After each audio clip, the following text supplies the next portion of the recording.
तो स्वागत है दोस्तों एक बार फिर से आप सभी का ट्वेल्थ एग्ज़ाम टारगेट में। दोस्तों अगर आप ट्वेल्थ एग्ज़ाम टारगेट में पहली बार आए हैं तो इस चैनल को जल्दी से सब्सक्राइब कर लीजिए, क्योंकि हम इसी प्रकार के ट्वेल्थ बोर्ड एग्ज़ाम 2022 के लिए वीडियो रोज़ लाते रहते हैं। और आज हम फिर से लेकर आ गए हैं रसायन विज्ञान के लिए 7वां चैप्टर, यानी 7वां चैप्टर पी ब्लॉक के तत्व के। अगर आप पार्ट 1 वीडियो नहीं देखे हैं तो पार्ट 1 वीडियो डिस्क्रिप्शन में लिंक मिल जाएगा, वहां से आप लोग इसका 45 महत्वपूर्ण सवाल देख सकते हैं। और आज का जो मेरा पार्ट 2 वीडियो है उसमें भी आप 40 महत्वपूर्ण सवाल के बारे में आज डिस्कस करके आज इसको ख़त्म करने वाले हैं। तो देखते हैं आज का फर्स्ट नंबर सवाल। इससे पहले आप लोग को जानते हैं कि पी ब्लॉक के तत्व में कौन कौन से तत्व आते हैं। तो सबसे पहले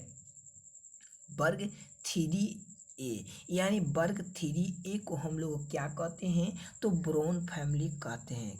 कौन फैमिली? तो बोरोन फैमिली के नाम से जाना जाता है। अगर हम बात करें 4A के, तब इसे क्या कहा जाता है? तब इसे क्या कहा जाता है? तो कार्बन फैमिली के नाम से जाना जाता है। कौन फैमिली? तो कार्बन फैमिली के नाम से जाना जाएगा। और यह भी सवाल आपके एग्जाम में आ सकता है। और अब जानते हैं कि 5A, यानी 5A के जो हैं तत्व उनको क्या कहा जाता है? तो पिनकोजेन कहा जाता है। क्या कहा जाता है? तो पिनकोजेन के नाम से जाना जाता है। आगे देखते हैं इसी के साथ 6A। 6A को क्या कहते हैं? तो चार्लोकोजेन कहते हैं। क्या? कार्लोकोजेन कहते हैं। अब जाने कि 7A को क्या कहते हैं? तो 7A को हाइड्रोजन फैमिली के नाम से जाना जाता है, यानी हाइड्रोजन के नाम से जाना जाता है। और लास्ट में एक कौन बच गया? तो O समूह, जिसे हम लोग नोबेल गैस के नाम से जानते हैं या उत्कृष्ट गैस के नाम से भी इसे जानते हैं, जिसमें helium, neon, argon, krypton, xenon और रेडॉन होता है। और देखते हैं आज का पहला सवाल। कहा जा रहा है कि निम्न में सिल्वर, यहाँ पे सिल्वर होना चाहिए, ठीक है। सिल्वर हाइलाइड में कौन सा जल में विलय होता है? दोस्तों सिल्वर हाइलाइड में कौन जल में विलय होता है? ए में सिल्वर आयोडाइड, बी में सिल्वर ब्रोमाइड, सी में सिल्वर सिलिकेट और डी में सिल्वर फ्लोराइड। तो दोस्तों सिल्वर जो हाइलाइड में विलय होता है उसका नाम है सिल्वर फ्लोराइड, जो जल में घुलनशील होता है, यानी घुल जाता है। आगे देखते हैं अगला सवाल, सेकेंड नंबर। कार्य की गर्म और सांद्र कास्टिक सोडा विलयन में क्लोरीन जब गैस प्रवाहित करते हैं तब क्या बनता है? दोस्तों सांद्रीन कर जो कास्टिक सोडा होता है, यानी सांद्र जो कास्टिक सोडा होता है उसमें जब हम लोग क्लोरीन प्रभावित करेंगे तब किसका निर्माण होगा? तो सोडियम क्लोराइड और NaClO3 का निर्माण होगा, यानी 2 का ऑप्शन नंबर सी बिल्कुल करेक्ट हो जाएगा। देखते हैं अगला सवाल को, 3 नंबर को। 3 नंबर पढ़ने से पहले दोस्तों आप लोग से एक ही रिक्वेस्ट है बस, कि आप लोग अगर अभी तक इस चैनल को सब्सक्राइब नहीं किए हैं तो इस चैनल को सब्सक्राइब कर लें और बेल आइकन को भी प्रेस कर दें। हम इसी प्रकार के वीडियो रोज लाते रहते हैं। और विशेष जानकारी के लिए हमारे वेबसाइट techstudent.com को गूगल पर सर्च करके आप देख सकते हैं कि लाल तत्व मैग्नीशियम धातु पर नाइट्रोजन गैस प्रभावित करने से बनता है। दोस्तों लाल तत्व मैग्नीशियम, मैग्नीशियम यानी लाल तत्व जो मैग्नीशियम होता है उसको धातु तत्व नाइट्रोजन गैस से प्रभावित करने पर वह किसके रूप में बदल जाता है? तो वह Mg3N2 के रूप में बदल जाता है। किसके रूप में? Mg3N2 के रूप में बदल जाता है, यानी डी ऑप्शन 3 का बिल्कुल करेक्ट हो जाएगा। देखते हैं अगला सवाल, 4 नंबर। 4 नंबर का रहा कि एकल परमाणविक गैस है। दोस्तों एकल परमाणविक गैस कौन होता है? तो ए में हाइड्रोजन, बी में हीलियम, सी में नाइट्रोजन और डी में फ्लोरीन। पूछा जा रहा सवाल कि एकल परमाणविक कौन होता है? दोस्तों जिस भी तत्व में एकल परमाणु होता है उसे क्या कहते हैं, तो उसे हीलियम के नाम से जाना जाता है। यानी 4 का ऑप्शन नंबर बी बिल्कुल करेक्ट हो जाएगा। चलिए देखते हैं अगला सवाल 5 नंबर।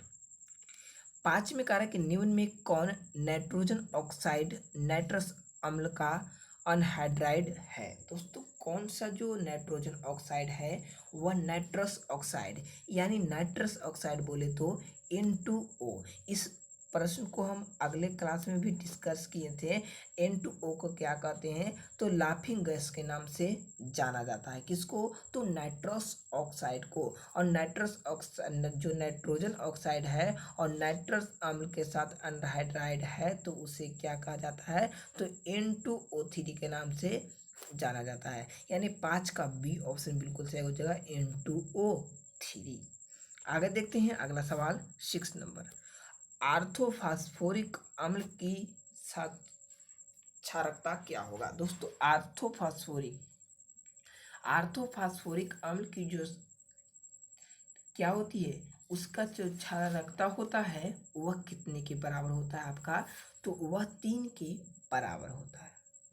कौन से फास्फोरिक, आर्थोफास्फोरिक की जो क्षारकता होता है वह 3 के बराबर होता है। ठीक है, आगे देखते हैं नेक्स्ट सवाल 7 नंबर। निम्न में कौन सी फास्फोरस सबसे ज़्यादा अस्थायी होता है। दोस्तों कौन सा फास्फोरस सबसे ज़्यादा अस्थायी होता है, तो उसे हम लोग किस फास्फोरस के, तो काली फास्फोरस के नाम से जाना जाता है। यानी काले फास्फोरस सबसे अधिक अस्थायी होता है।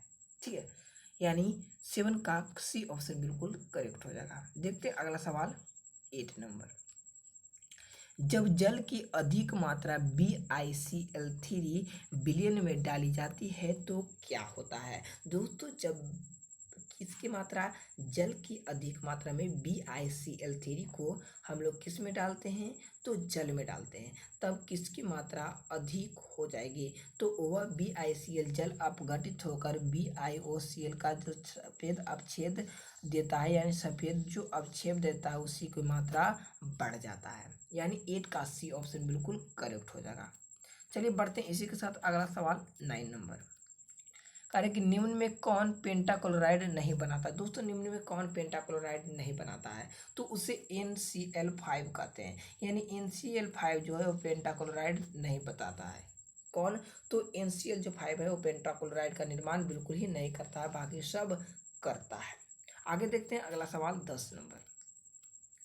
NH3 एवं PH3 में मिलती जुलती है। दोस्तों NH3 एवं PH3 में मिलती जुलती क्या होती है, तो दोस्तों इस सवाल को आंसर आप लोग कमेंट बॉक्स में बताएं, काफ़ी इजी सवाल है। तो इसमें मिलती जुलती क्या होती है, तो क्षारीय प्रकृति जो होती है इसकी वो मिलती जुलती रहती है। किसकी, तो इसकी NH3 की और PH3 की जो क्षारीय प्रकृति होती है ना वो मिलती रहती है। ठीक है, आगे देखते हैं अगला सवाल 11 नंबर। वर्ग 15 के तत्व के जो हाइड्राइडो की क्षारकता प्रबलता घटते क्रम में क्या होगा। पिछले क्लास में हम भी इसको बताए थे कि घटते क्रम की प्रबलता क्या होगा, तो घटते क्रम की प्रबलता NH3 PH3 ASH3 और SbH3 के बराबर होगा। यानी घटते क्रम में यही ऑप्शन बिल्कुल करेक्ट हो जाएगा। सबसे पहले नाइट्रोजन, फास्फोरस, आर्सेनिक और क्या, तो अंतिम में एंटीमनी हो जाएगा। ठीक है, आगे देखते हैं अगला सवाल 12 नंबर। 12 में कह रहा है कि R2NH में नाइट्रोजन का संकरण क्या होगा। दोस्तों R2NH में जो नाइट्रोजन का संकरण होगा आपका वह sp3 के बराबर होगा। दोस्तों वैसे अगर हम बात करें कि P ब्लॉक के जो अंतिम कक्षे में होते हैं उन्हें कौन कहाँ से कहाँ तक, तो NS2 से लेकर के NS2P1 से लेकर के 6 तक होता है। यह अंतिम कक्षा का होता है P ब्लॉक का। ठीक है, आगे देखते हैं अगला सवाल 13 नंबर। 13 में कह रहे कि नाइट्रोजन N2 बनाती है, फास्फोरस P2 भी बनाती है, लेकिन यह परंतु P4 में बदल जाती है, क्यों। दोस्तों पहले बता चुके हैं कि फास्फोरस को किस रूप में सूचित करते हैं, P4 से सूचित करते हैं। और यही पूछा जा रहा है कि लेकिन यह परंतु P4 में बदल जाती है क्योंकि जो फास्फोरस में जो पाई बॉन्ड की संख्या रहती है वह दुर्बल होती है, इसीलिए वह P4 में बदल जाती है। तो पाई बॉन्ड दुर्बल होने के कारण ही वह P बॉन्ड में बदल जाती है, यानी 13 का बी ऑप्शन बिल्कुल करेक्ट हो जाएगा। आगे देखते हैं अगला सवाल 14 नंबर। क्लोरीन अमोनिया की अधिकता में अभिक्रिया करके बनाता है। दोस्तों क्लोरीन अमोनिया की अभिक्रिया में जो अधिकता में अभिक्रिया करके किसका निर्माण कर देता है दोस्तों? तो N2 प्लस NH4Cl यानी अमोनियम क्लोराइड का निर्माण कर देता है। किससे अभिक्रिया करके? अमोनिया की अधिकता में अभिक्रिया करके क्लोरीन की निर्माण कर देता है। ठीक है, आगे देखते हैं अगला सवाल 15 नंबर। फिर से वही सवाल है कि आर्थोफास्फोरिक अम्ल गर्म होने पर देता है। दोस्तों आर्थोफास्फोरिक अम्ल जब गर्म होता है तब क्या देता है? तो मेटाफास्फोरिक अम्ल का निर्माण करता है। किसका निर्माण करता है? मेटाफास्फोरिक अम्ल का निर्माण करता है, ना कि फॉस्फिन का, ना कि फॉस्फोरस पेंटाऑक्साइड का, ना ही फास्फोरिक अम्ल का। किसका निर्माण करता है? तो मेटाफास्फोरिक अम्ल का निर्माण करता है ऑर्थोफास्फोरिक अम्ल गर्म होने पर। आगे देखते हैं अगला सवाल 16 नंबर। P4 चतुर्थ फलकीय अणु में, दोस्तों P4 चतुर्थ फलकीय अणु में क्या होता है? तो प्रत्येक P परमाणु 4 P से जुड़ा रहता है। बिल्कुल सही बात है कि वह कितने परमाणु, तो P4 रहता है, और वह कितने परमाणु से जुड़ा रहता है? तो 4 परमाणु से जुड़ा रहता है। ठीक है, आगे देखते हैं अगला सवाल 17 नंबर। N2O यानी नाइट्रस ऑक्साइड यानी लाफिंग गैस निम्न में उपयोग होती है सिवाय, दोस्तों लाफिंग गैस को और किसके रूप में उपयोग किया जाता है? तो उसे N3H को बनाने में भी इसका उपयोग किया जाता है। N3H को बनाने में भी उपयोग किया जाता है, किसका? तो लाफिंग गैस का। आगे बढ़ते हैं अगला सवाल 18 नंबर की तरफ। कार्य के निम्न में किसकी संरचना रैखिक होती है? दोस्तों निम्न में अगर पूछा जाए कि किसकी संरचना रैखिक होती है तो ए ऑप्शन दिख रहा है NO-2, बी में SO2 यानी सोडियम डाइऑक्साइड, बी में नाइट्रोजन डाइऑक्साइड, सी में नाइट्रोजन डाइऑक्साइड, और डी में ऑक्सीजन दिख रहा होगा यानी ओजोन। इसे ओजोन के नाम से जाना जाता है। ठीक है, तो कारक के निम्न में किसकी संरचना रैखिक होता है? तो दोस्तों जो नाइट्रोजन ऑक्साइड है उसकी संरचना रैखिक होता है। कैसी? तो NO2 प्लस की जो नाइट्रोजन की संरचना होता है वह रैखिक होता है। ठीक है, आगे देखते हैं अगला सवाल 19 नंबर। जब फॉस्फिन गैस को क्लोरीन गैस के साथ मिश्रित करते हैं तब क्या संभव हो सकता है? दोस्तों जब फॉस्फिन गैस को क्लोरीन गैस के साथ मिश्रित करते हैं तब क्या संभव हो सकता है? तब संभव हो सकता है PCl5 एवं PC1 बनाता है, तब ठंडा मिश्रण हो जाता है। यानी 19 का बी ऑप्शन बिल्कुल सही हो जाएगा, और यह आपके एग्जाम के लिए काफ़ी ज़्यादा मोस्ट इम्पोर्टेंट सवाल है। देखते अगला सवाल 20 नंबर कि हाइपोफास्फोरस अम्ल में फास्फोरस परमाणु से जुड़े हाइड्रोजन परमाणु की संख्या होती है। दोस्तों पहले ये बता चुका हूँ कि यह मोस्ट VVI सवाल है आपके, यानी MCQ आपके एग्जाम के लिए। ऐसा सवाल आप अभी तक 5 बार देख चुके भी होंगे कि हाइपोफास्फोरस अम्ल में जो फास्फोरिक अम्ल से जुड़ने की हाइड्रोजन परमाणु की संख्या होती है, कितने परमाणु से जुड़े रहते हैं? तो वह 2 ही से जुड़े रहते हैं। कौन? हाइपोफास्फोरिक अम्ल में जो फास्फोरस रहते हैं वह कितने से जुड़े रहते हैं? तो 2 से जुड़े रहते हैं। आगे देखते हैं अगला सवाल 21 नंबर। H2S की ज्यामितीय और इसकी द्विध्रुवीय गति होगी। दोस्तों H2S की जो ज्यामितीय और इसकी द्विध्रुवीय गति है वह कैसी होती है? तो कोणीय और शून्य रहित होती है। कैसी? तो कोणीय और शून्य रहित होती है। आगे देखते हैं अगला सवाल 22 नंबर। अब 22 से आप लोग को आंसर खुद से कमेंट बॉक्स में बताना है, ताकि आप लोग हमें भी लगे कि आप लोग अच्छे जानते भी हैं और हमें अच्छा भी लगेगा कि निम्न में कौन सा ऑक्साइड एक पारा ऑक्साइड है। तो इसका आंसर आप लोग कमेंट बॉक्स में बताइए, नीचे ऑप्शन लिखा गया है तो आप लोग बताते रहिए। चलिए देखते हैं अगला सवाल 23 नंबर। कौन तीव्र से ऑक्सीजन अवशोषित करता है? फिर से 4 ऑप्शन दिया गया है, इसका भी आंसर आप लोग को कमेंट बॉक्स में बताना है अच्छे से सोच करके। आगे देखते हैं अगला सवाल 24 नंबर। ओलियम है दोस्तों, ओलियम क्या होता है? तो इसका भी आंसर आप लोग को कमेंट बॉक्स में बताना है। और ये एमसी क्वेश्चन है आपके एग्जाम के लिए 2022 के लिए आने वाले एग्जाम में, या वर्ष पूछने वाला कि ओलियम है।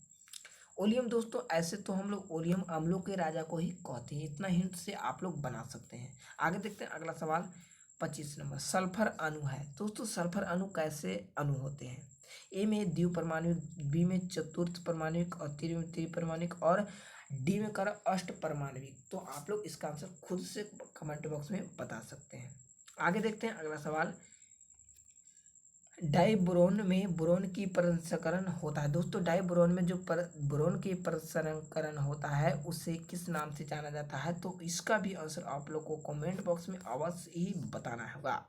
आगे देखते हैं अगला सवाल 27 नंबर। H2O2 में ऑक्सीजन की ऑक्सीकरण अवस्था क्या होगा?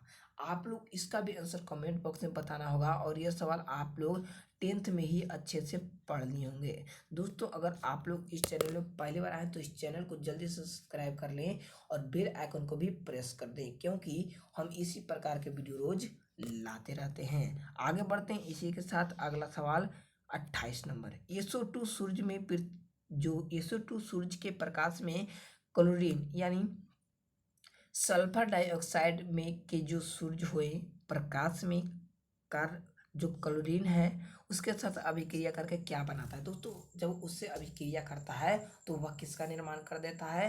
तो जो सल्फिकॉल क्लोराइड होते हैं उसका निर्माण कर देता है। यानी 28 का ए ऑप्शन बिल्कुल सही हो जाएगा। और यह आपके एग्जाम के लिए काफ़ी ज़्यादा यानी एमसी क्वेश्चन के लिए काफ़ी ज़्यादा मोस्ट इम्पोर्टेंट वीवीआई सवाल है। चलिए देखते हैं अगला सवाल 29 नंबर। कार्य के निम्न में किस अणु में सभी बंधन बराबर नहीं होते हैं? दोस्तों, निम्न में किस अणु में सभी बंधन बराबर नहीं होते हैं? तो उसे हम लोग क्या कहते हैं? तो उसे SF4 के नाम से जाना जाता है, जिसमें सभी अणु के जो बंधन होते हैं वह बराबर बिल्कुल भी नहीं होते हैं। आगे देखते हैं अगला सवाल 30 नंबर। कार्य के निम्न में कौन कांच से के साथ अभिक्रिया करके प्राप्त होता है? दोस्तों, कांच के साथ अभिक्रिया करता है निम्न में से कौन सा है? उसे क्या कहा जाता है? तो उससे हाइड्रोजन फ्लोराइड जो है वह कांच से अभिक्रिया कर लेता है आसानी से। कौन? तो हाइड्रोजन, यानी हाइड्रोजन ग्रुप में हाइड्रोजन जो है वह कांच से अभिक्रिया आसानी से कर लेता है। अगर हम लोग किसका तो फ्लोरीन की बात करें, यानी हाइड्रोजन फ्लोराइड है, तो फ्लोरीन की अगर हम बात करें तो फ्लोरीन की परमाणु संख्या कितना होता है? तो फ्लोरीन की परमाणु संख्या आप लोग को पता होगा, नहीं तो हम खुद से आप लोग को बता देना चाहते हैं कि इसका जो परमाणु संख्या होता है वह कितने के बराबर? तो 9 के बराबर होता है। ठीक है, आगे देखते हैं अगला सवाल 31 नंबर। जब क्लोरीन कमरे के ताप पर शुष्क बुझे हुए चूने से साथ गुजारी जाती है मुख्य अभिक्रिया उत्पाद देता है। दोस्तों, जब शुष्क चूने को यानी कि जब कमरे के ताप पर क्लोरीन को बुझे हुए चूने के साथ गुजारी जाती है तब मुख्य उत्पाद में अभिक्रिया क्या देता है? तब मुख्य उत्पाद में अभिक्रिया CaOCl2 देता है। क्या देता है? तो यही देता है अभिक्रिया कराने पर। आगे बढ़ते हैं नेक्स्ट सवाल 32 नंबर। कौन सा बंधन सबसे ज़्यादा प्रबल होता है? दोस्तों, सबसे ज़्यादा प्रबल बंधन हम लोग आप लोग को फर्स्ट क्लास में यानी पार्ट 1 वीडियो में ही बता दिए थे। तो आप लोग पार्ट 1 वीडियो देख चुके हैं तो इसका आंसर आप लोग कमेंट बॉक्स में बताइएगा। अगर आप लोग नहीं देखे हैं तो डिस्क्रिप्शन में लिंक मिल जाएगा, वहाँ से आप लोग देख सकते हैं इसका आंसर भी। चलिए देखते हैं अगला सवाल 33 नंबर। जल में आयोडीन की विलेयता किसके द्वारा बढ़ाई जा सकती है? दोस्तों जल में आयोडीन की विलेयता किसके द्वारा बढ़ाई जा सकती है? तो पोटेशियम आयोडाइड के द्वारा बढ़ाई जा सकती है। किसके द्वारा? तो KI के द्वारा बढ़ाई जा सकती है। इसी को हम लोग क्या कहते हैं? तो पोटेशियम आयोडाइड के नाम से जाना जाता है। ठीक है, आगे देखते हैं अगला सवाल 34 नंबर।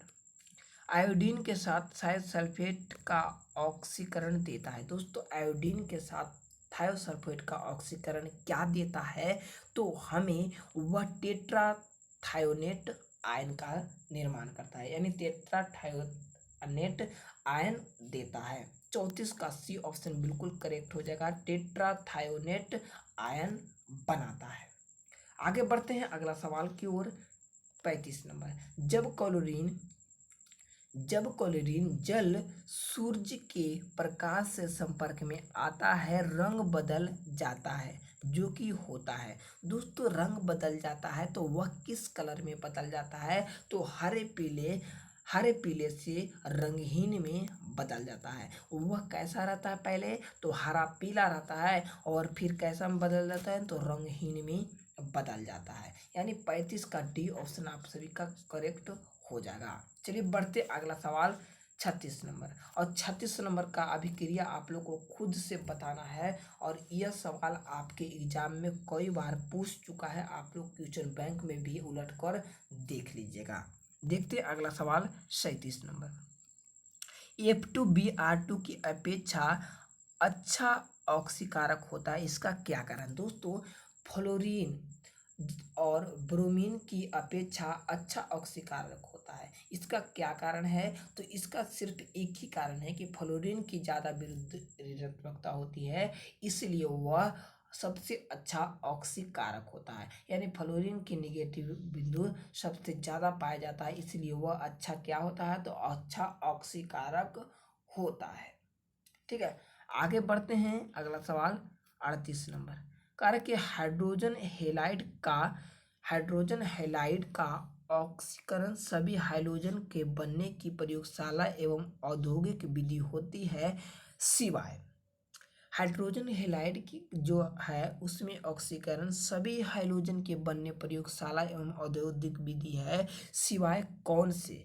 तो ए में कह रहा है फ्लोरीन, बी में क्लोरीन, सी में ब्रोमीन और डी में आयोडीन। तो सिवाय किसका? तो सिवाय फ्लोरीन का, यानी सिवाय फ्लोरीन के जो ऑक्सीकरण होते हैं उसमें, क्योंकि इसमें क्या पाया जाता है? तो विद्युत ऋणात्मकता सबसे अधिक मात्रा में पाया जाता है। किसमें? तो फ्लोरीन में विद्युत ऋणात्मकता सबसे अधिक मात्रा में पाया जाता है। आगे देखते हैं अगला सवाल 39 नंबर। कार्य के निम्न में से कौन सा कारण फ्लोरीन को सबसे ऑक्सीकरण हाइड्रोजन के साथ बहुत पूर्ण बनाता है? तो इलेक्ट्रॉन बंधुता, यानी इलेक्ट्रॉन बंधुता जो है वह सबसे ज़्यादा मजबूत रहता है, यह नहीं बनाता है। धन वियोजन इंथैल्पी यह भी नहीं बनाता है। आयनन इंथैल्पी ये भी नहीं बनाता है। तो जल योजन इंथैल्पी ही इसको सबसे ज़्यादा महत्वपूर्ण बनाता है। और यह रहा आज का अंतिम सवाल, और इस सवाल को आप लोग अगर फर्स्ट क्लास में नहीं देखे हैं तो फर्स्ट क्लास में आप लोग इस सवाल का देख लीजिएगा आंसर, और इसका आंसर इस क्लास में कमेंट बॉक्स में बता दीजिएगा कि क्या होगा। दोस्तों काफ़ी बेस्ट इम्पोर्टेंट VVI सवाल था, और यह MCQ 2022 के लिए काफ़ी ज़्यादा महत्वपूर्ण साबित होगा। तो दोस्तों आज बस इतना ही, और मिलते हैं नेक्स्ट वीडियो में। और नेक्स्ट वीडियो में काफ़ी ज़्यादा तगड़ा प्रश्न लेकर आएंगे, काफ़ी ज़्यादा महत्वपूर्ण 12th यानी फिजिक्स का नए चैप्टर का प्रकीर्णन प्रकाशिकी एवं प्रकाशिकी यंत्र का पार्ट 1 वीडियो देखेंगे, और उसमें हम कुल मिलाकर 50 VVI सवाल को बारे में जानेंगे जो आपके एग्जाम में सबसे ज़्यादा सवाल पूछा जाता है। तो मिलते हैं नेक्स्ट वीडियो में।